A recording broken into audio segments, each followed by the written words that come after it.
તો hi guys, good morning, જય many, જય શ્રી કૃષ્ણ. ફરીથી એક મસ્ત મજાના વ્લોગમાં તમારું સ્વાગત છે. તમારા બધાના મમ્મી પપ્પાને લાંબો આયુષ્ય આપે ભગવાન, એવી મારી દિલથી પ્રાર્થના. તમને તો છે બહુ બધા દિવસ પછી પાછી વ્લોગ લઈને આવી ગઈ. તો હા ગાઈઝ, હું આજે બહુ જ એક્સાઇટેડ છું, કેમ કે મારા ઘરે પહેલી વાર મારા બંને માસી આવવાના છે. ક્યારેય નથી આવતા. હું કઈ થાકી જાઉં કે મારા ઘરે આવો, પણ ના આવે. અને અત્યારે કેવું છે, મમ્મી ને માસી ને બધા ફરવા જાય છે, તો સવારે વહેલા એ લોકોની ફ્લાઇટ છે. અને બીજું કે મમ્મી છે ને આજે જનોઈમાં અમદાવાદમાં આવ્યા છે, તો આજે અમદાવાદ આવ્યા પછી પાછું કાલે ગામડે જાય. આજે સાંજે કાલ સવાર વહેલા અર્લી મોર્નિંગ 8 વાગ્યાની છે, એટલે એ લોકોને 6 સુધી તો એરપોર્ટ પહોંચવું પડે. તો ગામડેથી નીકળવું કેટલા વહેલા પડે, એટલે એ લોકોને મેં કીધું કે અહીંયા જ રોકાઈ જજો. એટલે મમ્મી અહીંયા રોકાવા આવવાના છે ને, એટલે રાત્રે બંને માસી બી અહીંયા આવવાના છે. એટલે બધા બહુ જ મજા કરવાના છીએ અમે બધા સાથે મળીને. અને તમને બી બતાવીશ કે અમે શું મજા કરીએ છીએ, મસ્ત મજા. હું બહુ જ એક્સાઇટેડ છું. એમ વિચારું શું જમવા બનાવું, શું આમ કરું તેમ કરું. સવારથી મસ્ત એક્સાઇટેડ છું અને વિચારું છું ફટાફટથી કામ બી કરી લઉં. તો છે ને પછી બેસીને બહુ જ બધી વાતો કરવા થાય, મસ્ત મજાની મસ્તી કરવા થાય. તમને બધાની બી બહુ જ, અમે વચ્ચે માસીના ઘરે ગયા હતા જ્યારે પપ્પા હતા ત્યારે બી તમને એ બધા બ્લોગ બહુ જ ગમ્યા હતા. એમ મતલબ કે નેક્સ્ટ લેવલ. તો આ બી એવા જ મસ્ત બ્લોગ આવવાનો છે, તો એન્ડ સુધી જોજો, બહુ જ મજા આવશે ને. હું પ્લાન કરું છું, અત્યારે બપોરના વાગવામાં 1 જેટલું થયું છે, પણ હું વિચારું છું કે મેં મેંગો લઈને રાખી છે, કે મેંગોનો રસ કાઢીશ એમ કેરીનો. તો હું વિચારું છું કે અત્યારે કાઢીને મૂકી દઉં, આમ બી ઠંડો જ સારો લાગે કેરીનો રસ તો. અને બીજું શું, સાંજે એટલો ટાઈમ બચે તો બધા બેસવા થાય. મમ્મીને જનોઈ પતાવશે ને એટલે સીધા માર ઘરે આવવાનું છે. માસી એવું કહેતા હતા મમ્મીને કે તું નીકળે એટલે કહેજે, એટલે અમે બી નીકળી જઈશું. એટલે માસીને લોકો બી નીકળશે, તો રાત્રે બધા મળીને બહુ જ મસ્તી મજાક કરવાના છે, મજા આવવાની છે. ચલો, અને સવાર વહેલા અર્લી મોર્નિંગ છે ને એ લોકોની ફ્લાઇટ ને એવું બધું છે, એટલે સવારમાં પેલું કેવું કે પછી ફ્લાઇટ 8, 8:30 ની છે, અને પછી 11, 11:30, 12 એવું કંઈક એ લોકો પહોંચવાના છે, એવું કંઈક છે. તો હું છે ને જો થોડોક નાસ્તો બી લઈ આવી, થોડો સૂકો નાસ્તો બી લઈ આવી છે. મેં કીધું સવારમાં નાસ્તામાં એ લોકોને આપવા ચાલે. આમ જનરલી છે ને અમે લોકોની ટેવ નથી કોઈને સવારમાં નાસ્તો કરવાની. અને સવારમાં વહેલા કદાચ નીકળવાનું થાય તો હું ભાખરી બનાવી શકું, ના બનાવી શકું, ટાઈમ મળ્યો ના મળ્યો, મેં ચલો થોડુંક વેફર ને ખારી ને બધું તો લઈ આવું એટલે ચાલે. તો હું એટલી એક્સાઇટેડ છું, હું એ બધું બી જઈને લઈ આવી છું. તક્ષ પેલું સમર કેમ્પમાં જાય છે ને ત્યાં સુધીમાં. એટલે હવે ચલો ફટાફટથી વાતો પછી કરું. મેંગો રસ કાઢલું, કપડા બપડા વહેલા મેં સૂકવ્યા હતા ને તો એ બી સુકાઈ ગયા છે, તો લઈને વાળીને મૂકી દઉં, એટલે એ બધું બી ટાઈમ બચે. તક્ષ અત્યારે જ આવ્યો છે ને, તો રમે છે ત્યાં સુધી પતાવી દઉં, પછી પાછો એને સુવડાવવાનો ટાઈમ થશે, એ સોઈ ઉઠશે ને ત્યાં સુધી તો કદાચ આવી બી ગયા હોય મમ્મીને લોકો. જો વહેલા ફ્રી થઈ જશે તો બધા આવી જશે. એટલે ચલો રસ બસ કાઢી લઈએ ત્યાં સુધી. ગાઈઝ, મેં રસ કાઢીને ફ્રીઝમાં મૂકી દીધો છે, જોઈ શકો છો તમે. અહીંયા છે ને દાળ ફ્રાય કરવી છે, એટલે દાળ બાફવા મૂકી દીધી છે. ને અહીંયા ભાત જીરા રાઈસ કરવાના છે, એટલે એનું આથણ બી મૂકી દીધું છે. હવે ફટાફટથી લોટ બાંધી દઉં. આ રાઈસ બી મેં પલાળી દીધા હતા. હવે માસી એમને બી મેં છે ને ગાઈઝ જો તમને દેખાતું હશે ઓલા કરી દીધી છે. એ લોકો ઓલામાં આવવાના છે, એટલે એ લોકો નીકળી ગયા છે. અને આમ તો મેં રસ્તો વહેલા કરીને મૂકી દીધો હતો.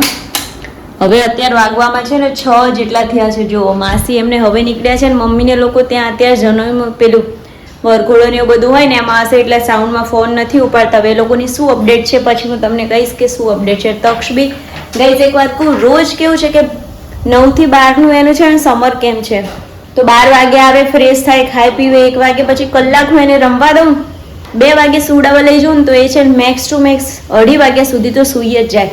કોઈ આવવાનું હોય, આપણે કંઈ કામ હોય ત્યાં છોકરા સૂવે નહીં. આજ બિલકુલ સૂવે નથી. પૂરી બપોર હું એને એટલો બધો ટ્રાય કર્યો પણ ના જ સૂયો ગાઈઝ. એટલે મારે બધું લેટ થઈ ગયું. 6 વાગી ગયા છે. મારો પ્લાન હતો વહેલા બધું પતાવીને મૂકી દઉં એમ.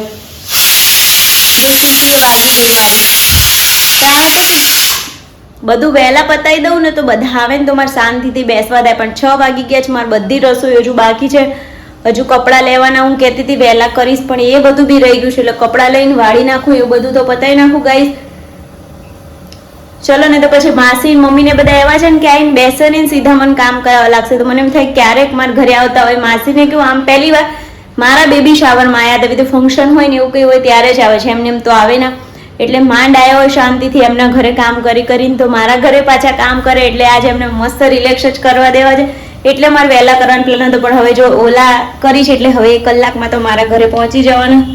તો ત્યાં સુધી હું ફટાફટથી ટ્રાય કરું, ફટાફટ બની જાય મારે જમવાનું. ગાઈઝ વાગવામાં થઈ ગયા છે 7 જેટલા. અમારી દાળ ફ્રાય થાય છે. મેં છે ને થોડુંક કંસારના બદલે છે ને શું કે ફાડા લાપસી બનાવી છે, કેમ કે મમ્મીને લોકોએ માસીને બધા હજુ ઘરે નથી બનાવતા સ્વીટ ને એવું પપ્પાના લીધે, પણ એ લોકો જાત્રા કરવા જાય છે ને તો મેં કીધું કે હું થોડુંક ખવડાવીને મોકલું એ લોકોને, એટલે મેં થોડીક બનાવી છે ફાડા લાપસી. અને અમારા રાઈસ બની ગયા છે, જીરાવાળા વઘારવાના બાકી, લાસ્ટ ટાઈમ પર વઘારીશ કેમ કે ગરમ રહે ને એના માટે. અને નીચે મારો લોટ બી ગાઈસ બંધાઈ ગયો છે. અહીંયા બટાકા સમારવા કાઢ્યા છે, બસ શાક બનાવવાનું રહ્યું છે, બાકી બધું બની ગયું છે. આમાં પાપડ બી શેકી રાખી દીધા છે, બસ ડુંગળી સમારવી છે સલાડ માટે, છાશ બનાવી છે અને શાક વઘારવાનું છે. શાકમાં મારાથી કેવું થયું, મને એમ કે બટાકા છે પણ બટાકા નીકળ્યા ઓછા, મારે બનાવવું છે બટાકાનું ગ્રેવીવાળું શાક. તો મેં હવે છે ને બ્લિંકિટ કર્યા છે બટાકા ને એવું બધું, એટલે એની રાહ જોઉં છું. અને દહીં બી ઓછું છે તો છાશ બનાવવા માટે દહીં, અને બ્લિંકિટમાં બટાકા આવી જાય એટલે આપણે છાશ બનાવી દઈશું, અને બટાકા આવી જાય એટલે શાક વઘારી દઈશું. પછી ખાલી રોટલી બનાવવાની રહેશે. અને બધાને પહોંચવામાં 15 થી 20 મિનિટની જ વાર છે, પહોંચવાની તૈયારી છે બધાય. ચલો ફટાફટથી કામ બતાવીએ આપણે, પછી તમને મળશું. મસ્તી કરે બાપા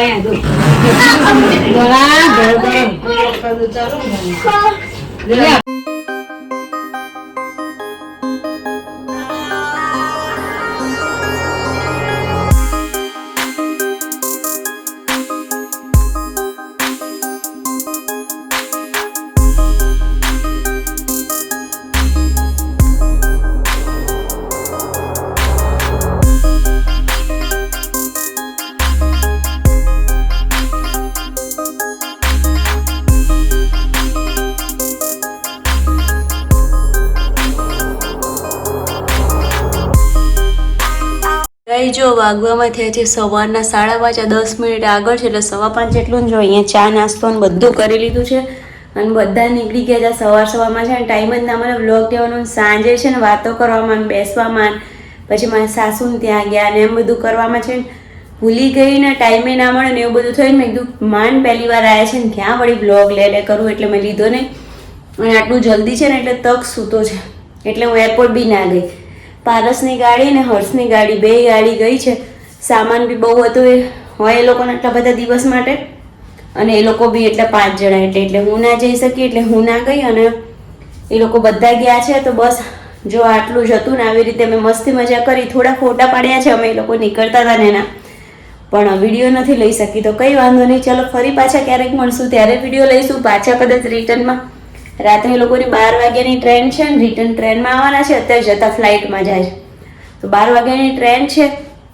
તો 12 વાગે રાત્રે જો ગાંધીનગર માસીન ઘર જવાનું ઓલા મળશે તો જશે ને, જો ઓલા નહીં મળે, ઓલા ઉબર કંઈ, તો પછી મારે ત્યાં જવાના છે. તો ત્યારે રાત્રે બી જોઈશું, જો આવશે તો ફરી પાછા આપણે એમની સાથે મળશું. મેં થોડીક નાની એવી ક્લિપ લીધી હતી, તમે કદાચ જોઈ હશે, વધારે નથી લીધું. મને એવું થયું કે ચલો શાંતિથી એક દિવસ રહેવા આવ્યા છે તો એ બધું નથી કરવું મારે, એટલા માટે. અને આમ રેગ્યુલર વ્લોગિંગ નહીં કરતી ને ગાઈઝ, તો ભૂલી ગઈ અમુક બહુ મસ્તી કરી, અમે વાતોચીતો કરી, પણ ભૂલી ગઈ બ્લોગ લેવાની, એવું છે. ચલો તો આજનો વિડીયો અહીંયા સુધી જ રાખીએ, ફરી પાછા મળશું એક નવા વિડીયો સાથે. ત્યાં સુધી તમારી પ્યારી અપેક્ષા, બાય. જય શ્રી કૃષ્ણ. ને ચેનલ સબસ્ક્રાઈબ ના કરી હજુ સુધી તો સબસ્ક્રાઈબ કરી દેજો, હા એક લાઈક પણ કરી દેજો. ફરી પાછા મળીએ, બાય.